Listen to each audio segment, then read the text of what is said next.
जय श्री कृष्णा गाइज। कहते हैं कि पहला प्यार भुलाया नहीं जा सकता, पता नहीं फिर क्यों लोग माँ बाप का प्यार भूल जाते हैं। तो चलिए कहानी को शुरू करते हैं। आज की कहानी का शीर्षक है अचानक विदेश पहुंचे पिता को बहू और पोती की सच्चाई पता चली तो हुआ कुछ ऐसा। अचानक बेटे के पास विदेश पहुंचे पिता को बहू और पोती की सच्चाई पता चली तो पिता ने किया ऐसा काम कि सभी के होश उड़ गए। दादू, आपको जन्मदिन की बहुत सारी शुभकामनाएं। रौनक ने बड़ी मुश्किल से अपने दोनों बच्चों को ये शब्द रटवाए थे ताकि उसके पिताजी अपने पोती पोते के मुंह से सुनकर अपने जन्मदिन पर खुश हो जाएंगे।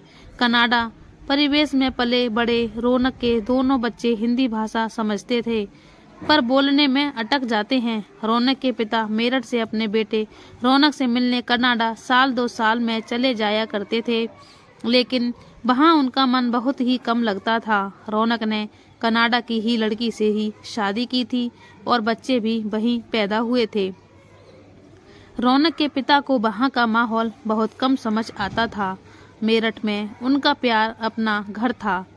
पत्नी के गुजर जाने के बाद अकेले पड़ गए थे। साल के 3-4 महीने वो अपने बेटे के साथ कनाडा में ही गुजारते थे। बेटे से तो उनका लगाव था पर रौनक की पत्नी और उसके बच्चों की वो कतई पसंद नहीं करते थे। उनके पहनावे, उनका रहन सहन रौनक के पिता को रास नहीं आता था। बेटे का प्यार उन्हें कनाडा आने पर मजबूर कर देता था। रौनक ने अपने पिता के जन्मदिन की पूरी तैयारी कर रखी थी। रौनक की बेटी रीत और बेटा जय भी बहुत खुश थे। रौनक की पत्नी मोना भी अपने ससुर को खुश रखने के बहुत जतन करती रहती थी, पर मुश्किल से इतनी सी थी कि रौनक के पिता को अपनी बहू की कोई बात भी अच्छी नहीं लगती थी। जैसे ही रौनक और उसके परिवार ने जन्मदिन की शुभकामनाएं दी और बड़े से बर्थडे केक को काटने के लिए उनसे आग्रह करते हुए चाकू आगे बढ़ाया, वैसे ही रौनक के पिता भड़क उठे और गुस्सा होते हुए बोले, उम्र को घटाने के तरीके मुझे ना सिखलाओ। मैं इन सब पर विश्वास नहीं करता। इस केक को मेरे सामने से हटाओ और अपने कमरे में ले जाकर तुम चारों मिलकर काट लो और खा लो। मुझे ये चोचलेबाजी तनिक भी पसंद नहीं। मैं इन सब बातों पर यकीन नहीं करता। मैं जैसा हूँ वैसा ही रहना चाहता हूँ। रौनक और उसके परिवार को उनका ये व्यवहार तनिक भी पसंद नहीं आया। 12 साल की रीत ने अपने दादू की तरफ देखते हुए कहा, क्या हुआ दादू? जय रीत से 2 साल बड़ा था। अपने दादू के करीब जाकर केक की क्रीम उनके गालों पर लगा दी। रौनक के पिता ने अपने पोते की इस हरकत पर उसको बहुत भला बुरा सुना दिया। अपने बच्चों के साथ रौनक अपने कमरे में चला गया। रौनक की पत्नी ने अजीब सा मुंह बनाया और रौनक के पीछे पीछे चली गई। अपने पिता के इस व्यवहार से रौनक दुखी तो था, पर बच्चों को समझाया कि पापा ने ये सब कभी नहीं देखा और ना ही कभी किया है, इसलिए उनको ये पसंद नहीं। पर डैड, दादू अपसेट क्यों हो गए? रीत ने जय से सवाल किया। रौनक ने रीत से कहा, वो अपसेट नहीं है। तभी रौनक की पत्नी बोली, वह अपसेट नहीं है, वो पागल हैं। जय, रीत और मोना तीनों ठाका लगाकर हंस पड़े। रौनक मोना की इस तरह की भाषा का कोई जवाब नहीं दे पाया। घर का माहौल ना बिगड़े इसीलिए उसने केक काटा और बच्चों को खिलाते हुए मुस्कुरा दिया। रौनक को उस रात नींद नहीं आई। पिता का व्यवहार अच्छा तो नहीं लगा, पर उनसे कुछ कह पाना भी असंभव सा था। रौनक के पिता पूरे दिन घर में अकेले ही रहते थे। बच्चे स्कूल तो पति पत्नी ऑफिस के लिए चले जाते थे। साला ये भी कोई देश है जहां अपने भी गैरों की तरह रहते हैं। बच्चों में ना कोई संस्कार है, ना अपनों के प्रति कोई लगाव है। इस नालायक रौनक से ना जाने कितनी बार बोला कि मेरठ में परिवार ले चल, पर मेरी सुनता कौन है। वहां रहेंगे तो 4 दिन में सबको सुधार दूंगा। रौनक के पिता अपने मन ही मन बड़बड़ाते जा रहे थे, तभी दरवाजे पर घंटी बजी तो देखा घर की साफ सफाई और खाना बनाने वाली मेड खड़ी थी। वो एक भारतीय महिला थी, काफी दिनों से कनाडा में ही रहती थी। उसका बेटा आगरा से उसको लेकर आया था और बेटे का लंबी बीमारी के बाद देहांत हो गया था। बहू अमेरिकन थी, उसने दूसरी शादी कर ली तो पति की माँ को घर से निकाल दिया था। अपना गुजारा करने के लिए वहाँ रह रहे भारतीयों के यहाँ साफ सफाई और खाना बनाने का काम करती थी। रौनक के घर में वो 2 साल से काम करती थी। जब वो रौनक के घर काम करने आती तो उस बीच में रौनक के पिता का समय अच्छी तरह कट जाता था। बिमला, तुम अपने बेटे के मरने के बाद भारत वापस क्यों नहीं गई? रौनक के पिता ने काम करने वाली बिमला से पूछा। नहीं साहब, मैं वापस जाकर भी क्या करती? आगरा की जितनी जमीन जायदाद थी बेटा सब कुछ बेचकर मुझे अपने साथ ले आया था। अकेला ही बैठा था साहब, वही मेरे जीवन का सहारा था। अगर वहाँ चली भी जाती तो कहाँ रहती और क्या करती? मेरा बेटा रौनक का अच्छा दोस्त था तो वो मुझे अपने घर ले आया। लेकिन साहब, मैं किसी पर बोझ नहीं बनना चाहती थी, इसलिए ये काम करने लगी। मैं अच्छा पैसा कमाती हूँ। इधर रौनक के ऑफिस में जितने भी भारतीय हैं, मैं सबके घर यही काम करती हूँ। मेरा बेटा भी रौनक के ही ऑफिस में काम करता था। बिमला बीच बीच में अपने पल्लू से अपनी नम आँखों को पोंछ लेती। रौनक के पिता उसकी कहानी सुनकर घबरा जाते थे और अपने आप से कहते कि मैं जीवन भर अपनी जमीन जायदाद नहीं बेचने वाला। मुझे अब समझ में आया कि रौनक क्यों कहता है कि सब कुछ बेचकर हमेशा के लिए यहीं आ जाओ। बिमला काम में व्यस्त हो गई और रौनक के पिता अपने ही उहापोह में दिमाग घुमाते रहे। बिमला ने डाइनिंग टेबल पर लंच बना के आवाज लगाई। साहब आइए, खाना बन गया है। आपको कड़ी बहुत पसंद है ना? मैंने आज वही बनाई है। जी हाँ, और जय और रीत भी आने ही वाले थे, लेकिन रौनक के पिता कभी उनके साथ लंच और डिनर नहीं करते थे, इसलिए बिमला की आवाज सुनकर वो डाइनिंग टेबल पर लगे भोजन को एक प्लेट में लगाकर खाने लगे। हेलो दादू, हाउ आर यू? जय और रीत ने एक साथ अपने दादू से कहा, पर रौनक के पिता ने उनकी इस बात का जवाब नहीं दिया। दोनों बच्चों ने कंधा उचकाया और अपने अपने कमरे में चले गए। बिमला ने दोनों बच्चों से कहा, लंच रेडी है, जल्दी से चेंज करके आ जाओ। रौनक के पिता ने बिमला से कहा, मेरा चश्मा नहीं मिल रहा, जरा देखो कहाँ रख दिया मैंने। बिमला ने कहा, वो तो मैंने रीत के कमरे में देखा था। रौनक के पिता खाना खाकर रीत के कमरे की तरफ गए और दरवाजा खोलकर जैसे ही तो कदम बढ़ाए, वैसे ही रीत उन पर चीख पड़ी, बिना दस्तक दिए तुम्हारी हिम्मत कैसे हुई मेरे कमरे में घुसने की? बाहर निकलो, देखते नहीं मैं कपड़े बदल रही हूँ। दादू, आपको इतनी भी तमीज नहीं है कि किसी के कमरे में घुसने से पहले दरवाजा खटखटाते हैं। रीत कपड़े तो पहले ही बदल चुकी थी, ना जाने किस बात का गुस्सा उन पर उतार रही थी। रौनक के पिता अपनी पोती की इस हरकत से सकते में आ गए और निश्चल मौन हो गए।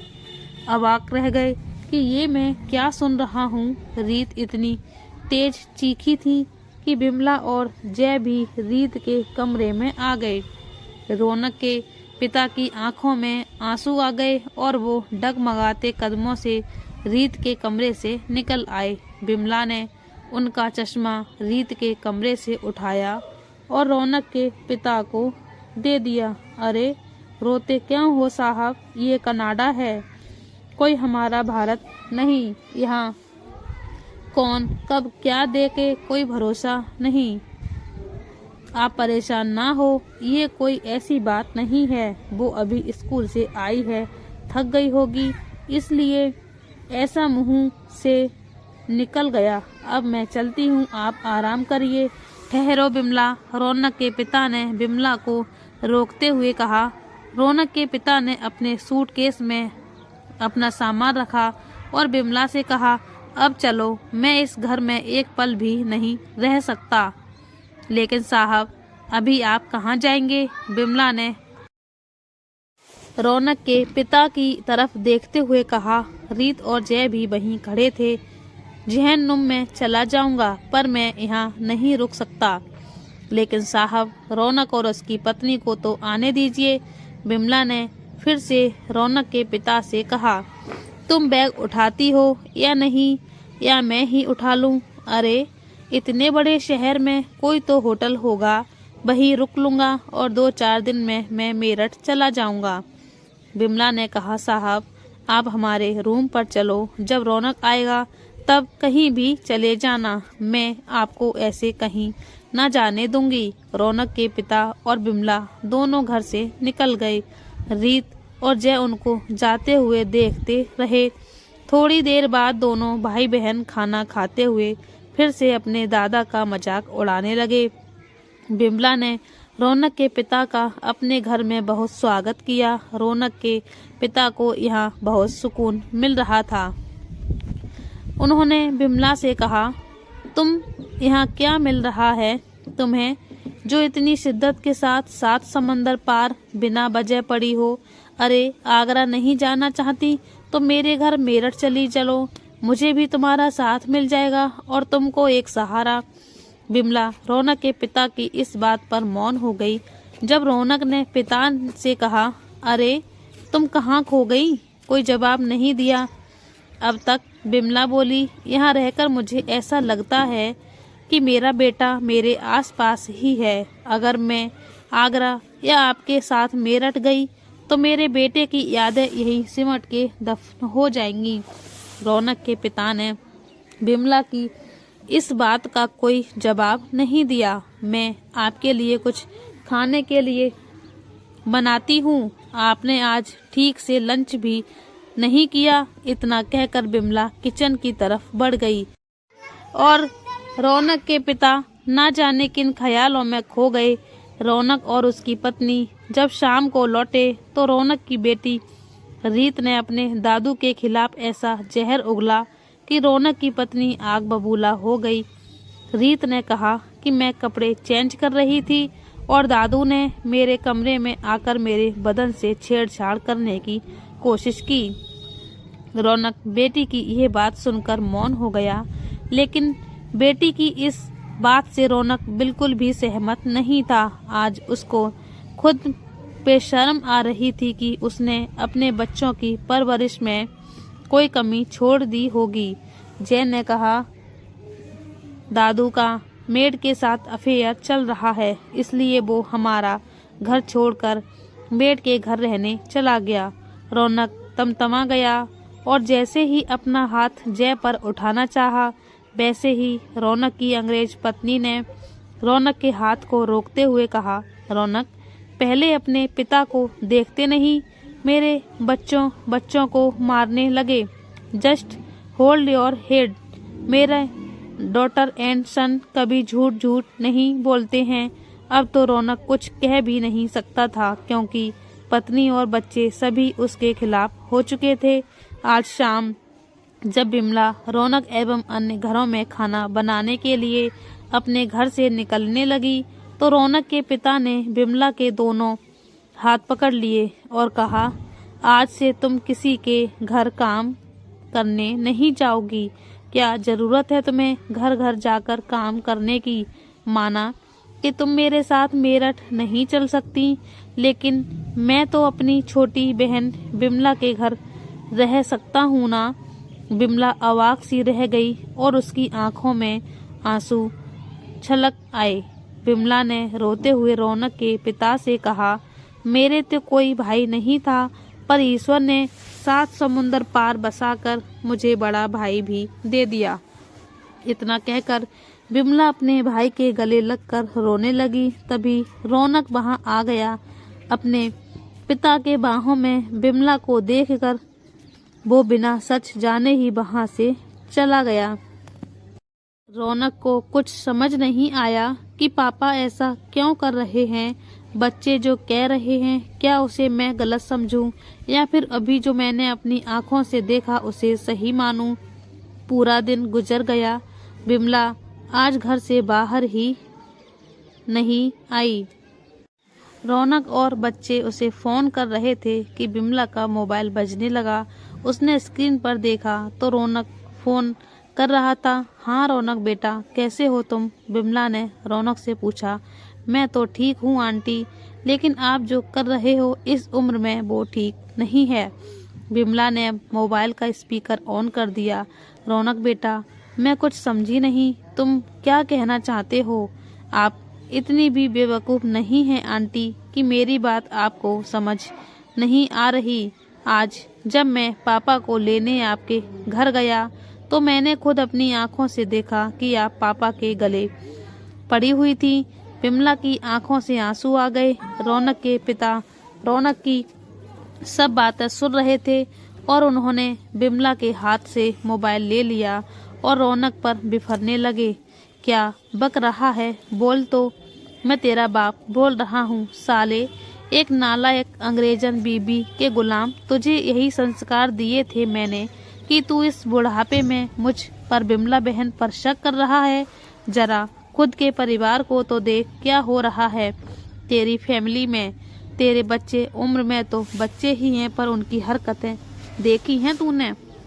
अरे कनाडा क्या रहने लग गया? तू अपने सारे संस्कार ही भूल गया। तुझे जैसे मूर्ख इंसान से मुझे यही उम्मीद थी। तेरे घर रहने से तो अच्छा है मैं बिमला बहन के घर रह लूँगा।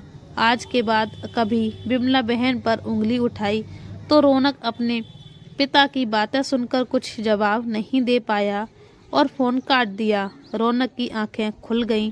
अभी तक वो अपने पिता के बारे में गलत सोच रहा था, लेकिन अब उसके कानों में पिता के वो शब्द बिमला बहन ही गूंज रहा था। रौनक अपने घर बीबी बच्चों के होते हुए भी अकेला महसूस कर रहा था। दोनों बच्चे अपनी माँ के मुताबिक ही चलते थे। डैडी, मुझे भूख लगी है, क्या आज हमारी मेड नहीं आएगी? रौनक के बेटे जय ने अपने पिता से पूछा। रौनक ने कहा, नहीं, आज वो बीमार है। तब तक रौनक की बेटी भी आ गई और किचन में जाकर खाना तलाशने लगी। उसने जब देखा कि सभी बर्तन खाली हैं तो उसका गुस्सा 7वें आसमान पर पहुंच गया। अभी तक वो खाना पकाने नहीं आई डैडी। उस मेड को अभी अपने घर में नहीं बुलाने का।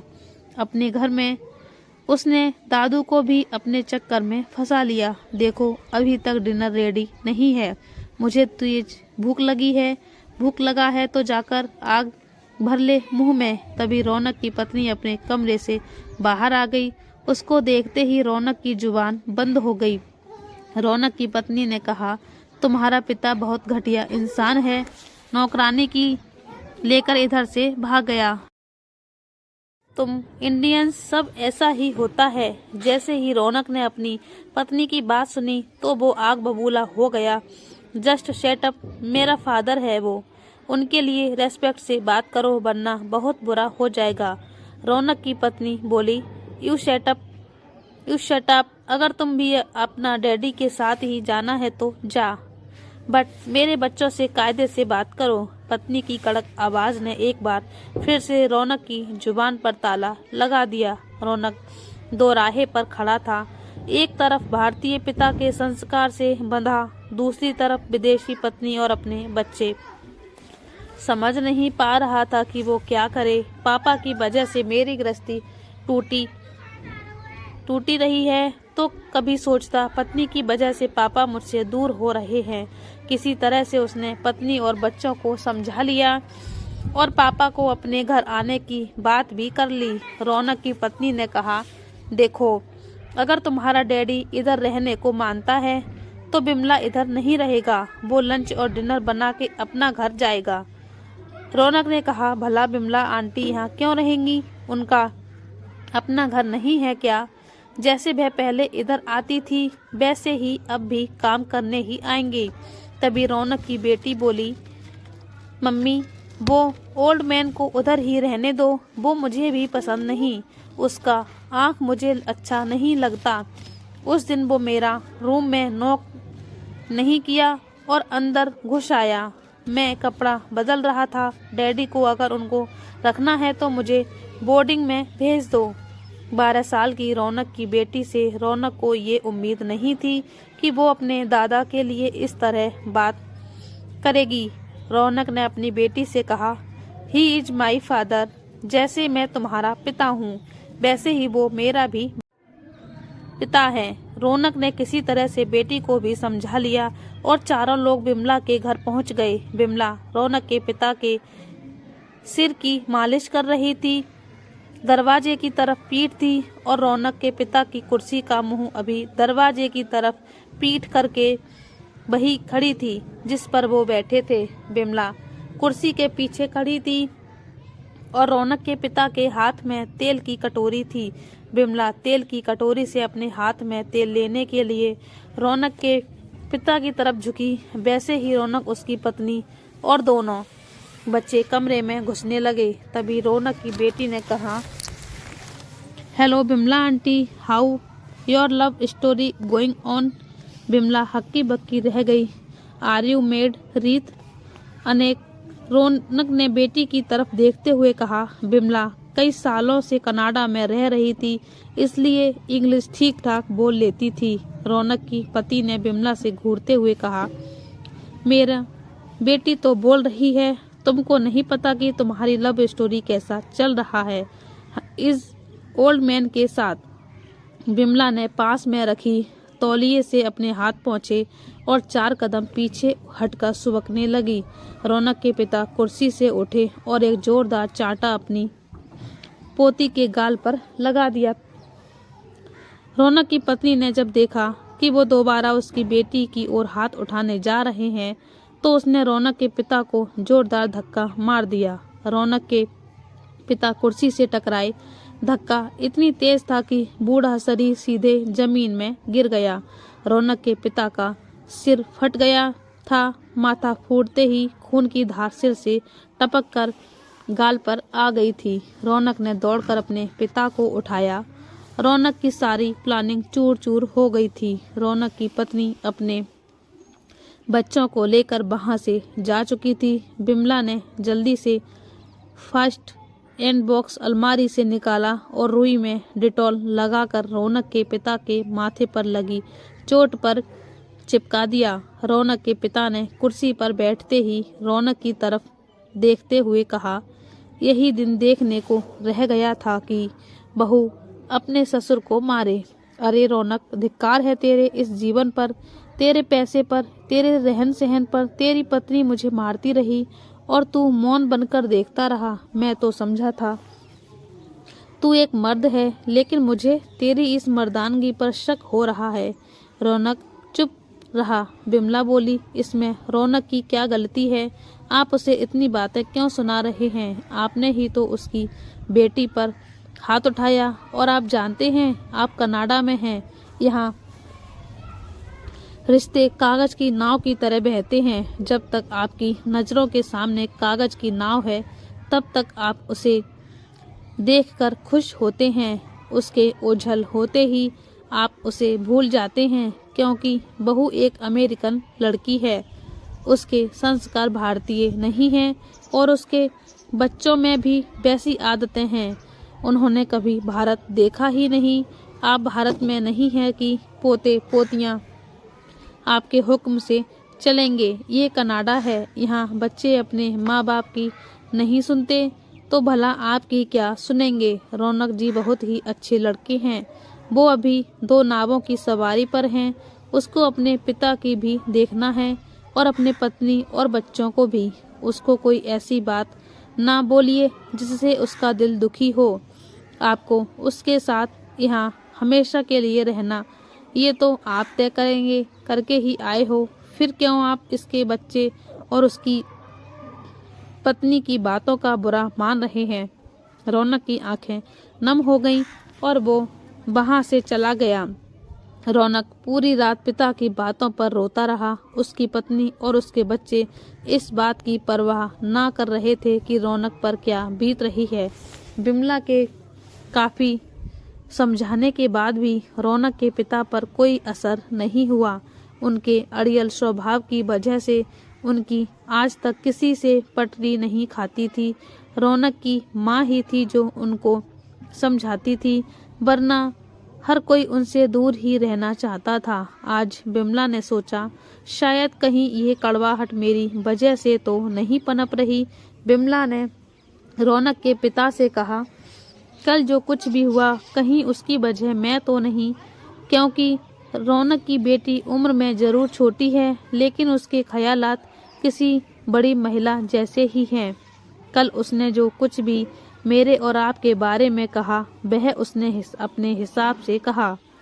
हम साथ साथ रहते हैं, हमारे और आपके बीच क्या रिश्ता है ये हम ही जानते हैं। और हाँ, यहाँ के लोगों को भी कोई फर्क नहीं पड़ता कि हम कौन हैं और किस रिश्ते के साथ एक दूसरे के साथ रहते हैं, लेकिन हमारी भारतीय संस्कृति इस बात को बिल्कुल इजाज़त नहीं देती और जिस जगह हम रहते हैं वहाँ अधिकतर लोग भारतीय ही हैं।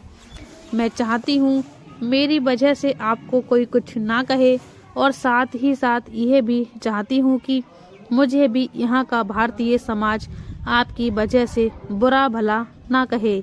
इतनी बात कहने में बिमला के दिल पर क्या गुजरी होगी ये वही जानती है। वो आज तक रौनक के पिता में एक भाई ही देखती थी। रौनक के पिता का मन तो बहुत दुखी हुआ, पर वो बिमला की बात से सहमत थे। तुम ठीक कहती हो बिमला, तुमको समाज का डर है और मुझे तुम्हारा डर है कि मेरी वजह से तुम क्यों परेशान रहो। मैं तुम्हारा हर इशारा समझ गया। मैं आज ही तुम्हारा घर छोड़कर चला जाऊंगा। हो सकता है मैं ही गलत हूँ, मेरी पत्नी ही मुझे जब तक जिंदा थी तब तक समझती थी, बाकी किसी ने मेरी भावना को नहीं समझा। मैं खुद को ईमानदार समझता हूँ और सच भी यही है कि मैं ईमानदार हूँ। बिमला रो पड़ी। भैया, आप कैसी बातें कर रहे हैं? मैंने कब कहा कि आप ये घर छोड़कर जाएं? मैं तो ये कह रही हूँ यहाँ का माहौल देखते हुए अपने बेटे के घर रहो। आप समझदार हैं और सच्चे भी। जो समझदार और सच्चे होते हैं उनको समझौता करना भी आता है। आज नहीं तो कल वो आपको अच्छे लगने लगेंगे। रौनक आपका अपना खून है, आपका इकलौता बेटा है। रौनक, अगर आप उसको इस तरह से उससे अपने को दूर रखेंगे तो आपकी पत्नी जो कि ऊपर वाले के घर है मैं है वो क्या सोचेंगी? वो माँ है, उसका कलेजा ही छलनी हो जाएगा। अगर वो जिंदा होती तो क्या वो अपने बेटे से दूर रह पाती? मैं आपसे विनती करती हूँ कि रौनक को अपना लीजिए। वह बहुत ही शरीफ और समझदार बच्चा है। रौनक के पिता का रात भर जागते रहे। अपने बेटे की मजबूरी को भी वो भली भांति जानते थे। बिमला की बातें और अपनी पोती की बातों पर तीखापन उनके दिमाग में घुस गया था। सुबह के 4 बजे थे। रौनक के पिता ने अपने कपड़े एक बैग में रखे और बिमला को सोती हुई छोड़कर घर से निकल गए। बाहर आकर उन्होंने एक टैक्सी ली और एक होटल में जाकर रुक गए। रात भर जागे थे तो उनको नींद आ गई। सुबह जब बिमला सोकर उठी तो रौनक के पिता घर में नहीं थे। बिमला ने सोचा शायद वो मॉर्निंग वॉक पर गए होंगे। 9 बजे तक जब वह नहीं लौटे तो बिमला उनके कमरे में गई। रौनक के पिता का बैग नहीं था वहाँ और ना ही उनका कुछ सामान। बिमला घबरा गई। उसने रौनक को फ़ोन किया कि तुम्हारे पिताजी पता नहीं किधर निकल गए, उनका कोई पता नहीं है। रौनक ने जब ये बात सुनी तो तुरंत बिमला के घर की तरफ आ गया। उसकी पत्नी और बच्चे अभी तक सो ही रहे थे। आंटी जी, जब पापा जी गए तो आप कहाँ थीं और वो कितने बजे गए हैं? रौनक ने एक ही साथ कई सवाल बिमला से कर दिए। बिमला ने बताया, मैं तो सो रही थी, बाद में मैंने सोचा वो मॉर्निंग वॉक पर गए होंगे, अभी लौट आएंगे, लेकिन 9 बजे तक जब वह नहीं लौटे तो मैंने तुमको फ़ोन किया। रौनक के पिता ने पुलिस को बताया कि मेरे बेटे की पत्नी और उसकी बेटी ने मुझे मारा था, इसलिए मैं बिना बताए ही घर से निकलकर एक होटल में रुक गया। मैं तो आज रात को इंडिया भी चला जाता अगर पुलिस ना पहुंच जाती। पुलिस ने रौनक की पत्नी से पूछताछ की तो वो साफ मुकर गई कि उसने अपने ससुर को नहीं मारा है। बिमला भी वहीं खड़ी थी। रौनक के पिता ने अपने बेटे से ही कहा, तुम बताओ, तेरी वाइफ ने मुझे धक्का दिया था या नहीं? मेरे सिर पर जो चोट लगी है वो कैसे लगी? रौनक कभी अपनी पत्नी की तरफ देखता तो कभी अपने पिता की तरफ, लेकिन उसकी जबान पर जैसे किसी ने ताला लगा दिया हो। रौनक की बेटी आगे आकर बोली, यश, मेरी मॉम ने दादू को धक्का दिया था क्योंकि वो मेरे साथ छेड़खानी कर रहे थे। रौनक की बेटी का इतना घटिया बयान सुनकर रौनक ने उसकी तरफ हाथ उठा दिया। पुलिस ने रौनक का हाथ पकड़ लिया। बिमला की आंखों में आंसू थे। रौनक की बेटी ने पुलिस से कहा, मेरा दादू और ये हमारे घर की मेड के बीच अफेयर चल रहा है। मॉम को ये सब ठीक नहीं लगा तो दादू को बोला कि आप इधर से निकल जाओ। दादू मेड के घर रहने लगा। बस इतना सा बात है। अगर मेरा या मेरी मॉम कहीं से भी रोग है तो हमें अरेस्ट कर लीजिए, वरना इस दादू और मेड को अरेस्ट करिए। अगर ये दादू मेरे घर में रहेगा तो मुझे डर है कि दादू फिर से मेरे साथ छेड़खानी करेगा। Request you please arrest him. जितने भी लोग वहाँ खड़े थे सब के सब अवाक हो गए। पुलिस ने रौनक के पिता को गिरफ्तार कर लिया और वहाँ से ले गई। रौनक कुछ भी ना कर सका। बिमला ने रौनक और उसके परिवार की तरफ देखते हुए कहा, थू, धिक्कार है रौनक तुझ पे और तेरी फैमिली पर। एक पिता कुछ दिन के लिए अपने बेटे और उसके परिवार से मिलने आया और तुम लोगों ने उस पर झूठे इल्जाम लगा दिए। शर्म नहीं आती तुम लोगों को?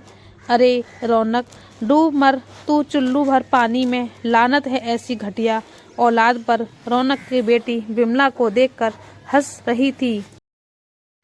सी ओल्ड लेडी, तुझे भी तेरे आशिक के साथ जेल जाने का है तो बोल, तुझे भी उसके साथ भेजने का इंतजाम करती हूँ मैं।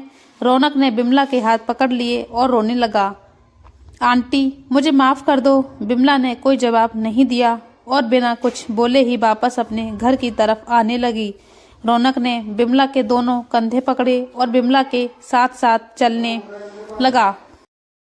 रौनक ने अपनी पत्नी और बच्चों की तरफ देखते हुए कहा, हो गई तुम लोगों को तसल्ली, अब रहो तुम लोग। मैं भी चला यहाँ से, कभी लौट कर नहीं आऊँगा। जब तक मेरा पिता नहीं आएगा तब तक मैं भी तुम लोगों को अपनी शक्ल तक नहीं दिखाऊंगा। Get lost. रौनक की पत्नी ने रौनक से कहा और अपने दोनों बच्चों को लेकर अंदर चली गई। रौनक बिमला के घर आ गया। आंटी, मुझे माफ़ कर दो। आप तो सब जानती हैं कि मेरी फैमिली कितनी बुरी है। बच्चे भी अपनी माँ के ही बनकर रह गए हैं। मुझे अपना बेटा समझिए। मैं पापा को छुड़ा कर लाता हूँ। अब मैं आप दोनों के साथ ही रहूँगा। पापा कहेंगे तो मैं इंडिया ही उनके साथ चला जाऊँगा, छोड़ दूँगा हमेशा के लिए अपनी फैमिली को। बिमला ने अपनी साड़ी के पल्लू से अपनी भीगी हुई आंखें साफ करी। रौनक तुरंत पुलिस स्टेशन की तरफ चला गया। रौनक पुलिस स्टेशन जब पहुंचा तो उसके पिता लॉकअप में थे। रौनक ने उनकी जमानत करवाई और उनको लेकर बिमला के घर आ गया। रौनक के पिता ने उससे कहा, अब मैं यहाँ नहीं रहूँगा। मेरी वजह से तुमको और रौनक को जो तकलीफ हुई है उसके लिए मैं तुम दोनों से माफ़ी चाहता हूँ।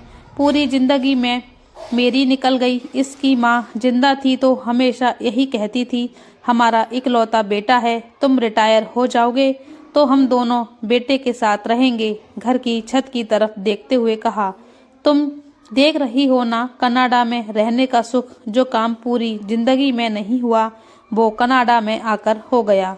बस यही कसर बाकी थी कि मैं पुलिस थाना करूं और लॉकअप में बंद रहूं। आज तुम्हारे बेटे ने वो भी पूरी करा दी। यहाँ आकर एक बहन मिली, वो भी अपनी बदनामी के डर से मुझे अपने यहाँ नहीं रख सकती। बिमला ने रौनक के पिता से कहा, आप ऐसी बातें भला क्यों कर रहे हैं? मैं तो बस इतना ही चाहती थी कि आप रौनक के साथ रहें। अगर आप मेरे बारे में गलत सोच रहे हैं तो मैं आज ही आपके साथ इंडिया चलने के लिए तैयार हूँ। रौनक का घर ना टूटे, मैं तो बस इतना ही चाहती हूँ। आप देखिए ना, रौनक कितना परेशान है। कभी रौनक में नहीं है बल्कि यहाँ के कल्चर में है। मैं इस परिवार को भी कोई दोष नहीं दे रही। रही बात इसकी पत्नी की, तो वो एक अमेरिकन औरत है। जैसे उसकी परवरिश हुई है वैसे ही वो अपने बच्चों की परवरिश कर रही है। देखा जाए तो दोष किसी का नहीं है, लेकिन फिर भी इसका परिवार बिखर रहा है। आप चाहते हैं कि रौनक इस सब ड्रामे की वजह से अपने परिवार को छोड़ दे। रौनक चुपचाप खड़ा रहा। रौनक के पिता बोले, मैं फिलहाल भारत आऊँगा क्योंकि इस बुढ़ापे में मेरी पोती मुझ पे ही गलत इल्जाम लगाए। ये मेरे लिए डूब मरने की बात है। पापा, आप परेशान ना हो, ये आपका कहना बिल्कुल ठीक है। मैं भी आपको उस घर में ले जाना नहीं चाहता। अगर आपको फैसला है कि आप वापस इंडिया जाएंगे तो मैं आपके साथ में ही चलूँगा। इस फैसले से पूरी तरह सहमत हूँ, लेकिन मैं भी अब यहाँ नहीं रहूँगा। मैं भी अब आपके साथ ही इंडिया चलना चाहता हूँ। मैं आज ही तलाक के पेपर रेडी करता हूँ और उसके बाद मैं भी यहाँ नहीं रहूँगा। मेरे लिए आपसे बढ़कर मेरा परिवार नहीं है। मेरा परिवार तो आप हैं। अभी ये सब बात चल रही थी कि अचानक रौनक की बेटी का फोन आ गया कि मम्मी स्लिप कर गई हैं, आप जल्दी से घर आ जाओ। मम्मी को बहुत ब्लीडिंग हो गई है। हेड इंजरी की वजह से बहुत ब्लड निकल गया है। मैंने एम्बुलेंस को कॉल कर दी है। आप जल्दी से घर आओ। पापा, आप जल्दी आ जाओ। इतना कहने के बाद वो तेज तेज रोने लगी। अपने बेटी की बात सुनकर वह घबरा गया और अपने पिता से कहा कि मेरी वाइफ को बहुत चोट आई है। बिमला ने कहा, खड़ा खड़ा मुंह क्या देख रहा है, जल्दी से घर चल, मैं भी तेरे साथ चलती हूँ। रौनक के पिता को भी यह सुनकर अच्छा नहीं लगा और वो भी रौनक के साथ चल दिए। रौनक की पत्नी एम्बुलेंस से हॉस्पिटल जा चुकी थी। बिमला और रौनक के पिता सीधे अस्पताल ही पहुंच गए। रौनक की बेटी ने दौड़कर अपने पिता को पकड़ लिया और फपक फपक कर रोने लगी। रौनक ने उसको अपने से अलग कर दिया और डॉक्टर से बात करने लगा। इस समय रौनक की पत्नी आईसीयू में थी। डॉक्टर ने बताया कि उसका सिर फट चुका है और काफी खून बह गया है। डॉक्टर उसके ऑपरेशन की तैयारी कर रहे थे। बिमला और रौनक के पिता आंख बंद करके प्रार्थना कर रहे थे। रौनक की बेटी ने अपने दादू की तरफ देखा तो वो मौन हो गई। वो लगातार अपने दादू को ही देख रही थी कि वो भगवान से प्रार्थना कर रहे हैं। उनकी आंखों में आंसू थे। वह मन ही मन बहुत पछता रही थी कि मैंने इसके साथ अच्छा नहीं किया, लेकिन वह अपनी बात उनसे कह नहीं पाई। वह इन्हीं के बगल में खड़ी कुर्सी पर बैठ गई और अपनी मम्मी के लिए भगवान से प्रार्थना करने लगी। रौनक की पत्नी की हालत गंभीर थी। गहरी चोट के साथ साथ उनकी रीढ़ की हड्डी भी टूट गई थी।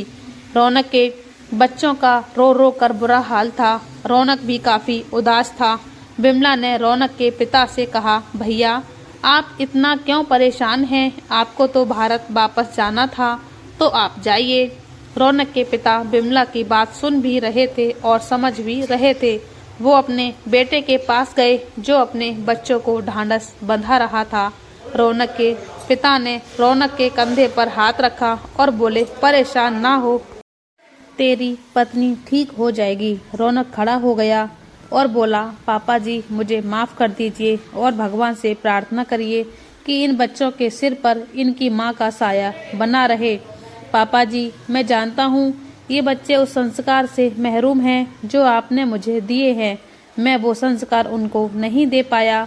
रौनक के पिता अपनी पोती और पोते की तरफ गए और उनके भी सर पर हाथ रखते हुए बोले, आप दोनों अब बिल्कुल नहीं रोना, तुम्हारी मम्मी को कुछ नहीं होगा, वो अभी थोड़ी ही देर में ठीक हो जाएंगी। रौनक की बेटी को पता नहीं कहाँ से सद्बुद्धि आ गई कि वो अपने दादू के पैरों में गिरकर रोने लगी। रौनक के पिता ने कहा, चल उठ जा और रोना बंद कर, चल हम सब मिलकर तेरी मम्मी को ठीक कर देने के लिए भगवान से प्रार्थना करते हैं। बिमला सहित सभी भगवान से प्रार्थना कर रहे थे। रौनक चुपचाप खड़े होकर अपनी बेटी को देख रहा था। रौनक सहित पूरा परिवार यही कामना कर रहा था कि किसी तरह से रौनक की पत्नी ठीक हो जाए। दोनों बच्चे रो रो कर परेशान थे। रौनक की बेटी आज तो बिल्कुल ही बदल गई थी। आज ना जाने कितनी बार वो अपने दादू को सॉरी बोल चुकी थी। बिमला बोली, अब बस भी करो भाई, इनको ये तो मासूम है और आपके पोता पोती भी हैं। रौनक के पिता ने दोनों बच्चों के सिर पर हाथ रखा और फिर दोनों को गले से लगा लिया। तभी डॉक्टर ने रौनक से कहा, 2 यूनिट खून चढ़ेगा इनको। बिमला बोली, हाँ आई एम रेडी, मैं दूंगी ब्लड। रौनक के पिता बोले, मुझे भी देना है 1 यूनिट। बिमला ने और रौनक के पिता ने रक्तदान किया। ऑपरेशन शुरू कर दिया गया था। सुबह के 4 बजे डॉक्टर बाहर निकला और रौनक से कहा, शी इज ओके नाउ। रौनक और उसके बच्चों ने राहत की सांस ली। दोनों बच्चों ने अपनी माँ को दूर से देखा तो दोनों की आंखें छलक आईं। रौनक के पिता ने बिमला से कहा, तुम इन दोनों को घर लेकर जाओ, मैं और रौनक यहीं हैं। रौनक की बेटी ने अपने दादू से कहा, दादू हम आपके बिना घर वापस नहीं जाएंगे। रौनक के पिता बोले, हम तुम्हारी मम्मी को साथ लेकर आते हैं। रौनक की बेटी ने दादू से कहा, आपने मम्मी को ब्लड दिया उसके लिए मैनी थैंक्स। और बिमला आंटी आप भी मेरे को माफ़ कर दो। बिमला ने मन ही मन सोचा, यह कैसा जादू है। जो लड़की कल रात तक इतने घटिया इल्जाम लगा रही थी, आज वो ही अपने दादू की इतनी सगी कैसे बन गई। वो ऊपर वाले से धन्यवाद कह रही थी। रौनक के पिता बिमला के साथ बच्चों को घर ले गए। बिमला ने सबके लिए नाश्ता बनाया और आज दादू अपने दोनों बच्चों के साथ नाश्ता कर रहे थे। तभी अस्पताल से रौनक का फोन आया कि उसकी पत्नी को होश आ गया है, थोड़ी कमजोर है पर अब वो कल तक घर जा सकती है। रौनक के पिता दोनों बच्चों को लेकर अस्पताल आ गए। बिमला भी साथ में थी। पूरा परिवार इस समय रौनक की पत्नी को घेर कर खड़े थे। रौनक की पत्नी को जैसे ही होश आया, वह अपने बच्चों को पुकारने लगी। बच्चे दौड़कर अपनी माँ के गले लग गए। रौनक की बेटी ने अपने माँ के कान में कुछ ऐसा बताया कि रौनक की पत्नी ने दोनों हाथ जोड़कर अपने ससुर को धन्यवाद बोला। उसके बाद उसने जो बोला उसको सुनकर पूरा परिवार मौन हो गया। रौनक की पत्नी ने हाथ जोड़कर अपने ससुर से कहा, मुझे माफ़ कर दीजिए पिताजी, मुझसे गलती हो गई, मैं अब ऐसा कभी नहीं करेगा। मुझे पता चल गया पिता का महत्व क्या होता है। आप अगर इंडिया जाएगा तो मैं भी आपके साथ चलेगा। आप मेरा फैमिली हो, हम आपके साथ इंडिया चलेगा हमेशा के लिए। रौनक ने कहा, पापा जी इन सब को माफ़ कर दीजिए और इनको अपना लीजिए। पूरा परिवार खुश था। 2 दिन के बाद रौनक की पत्नी घर आ गई। बिमला भी रौनक के घर ही रहने लगी और रौनक के पिता भी अपने परिवार के साथ कनाडा में रहने लगे। तो दोस्तों, कैसी लगी आपको ये कहानी हमें बताना।